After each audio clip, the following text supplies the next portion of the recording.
اعوذ باللہ من الشیطان الرجیم بسم اللہ الرحمن الرحیم۔ حدیث نبوی صلی اللہ علیہ وسلم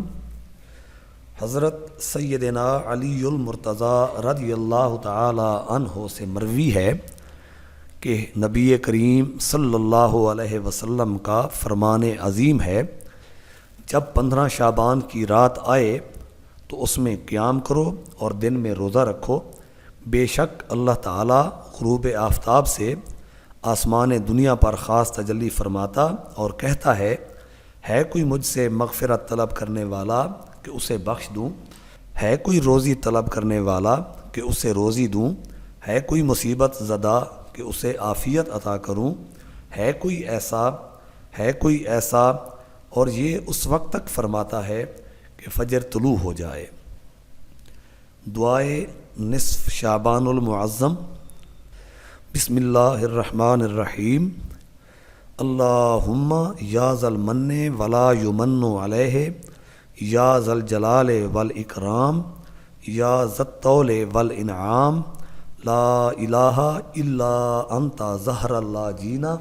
وجار المستجیرین وامان الخائفین۔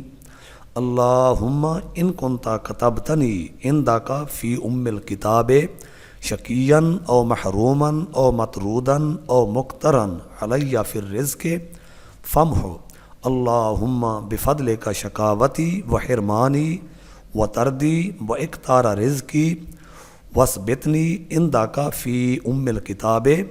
سعیدا مرزوقا موفقا للخیرات فإنك قلت وقولك الحق في كتابك المنزل على لسان نبيك المرسل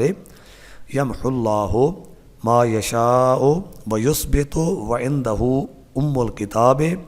إلهي بالتجلي الأعظم في ليلة النصف من شهر شعبان المكرم التي يفرق فيها كل أمر حكيم ويبرم أن تكشف عنا من البلاء والبلواء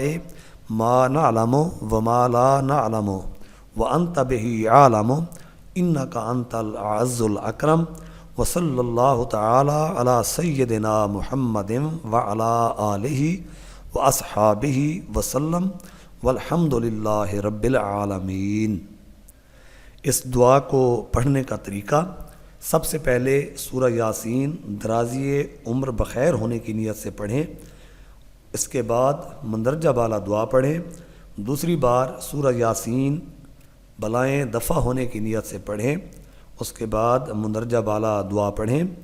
تیسری بار سورہ یاسین مخلوق کا محتاج نہ ہونے کی نیت سے پڑھیں، اس کے بعد مندرجہ بالا دعا پڑھیں۔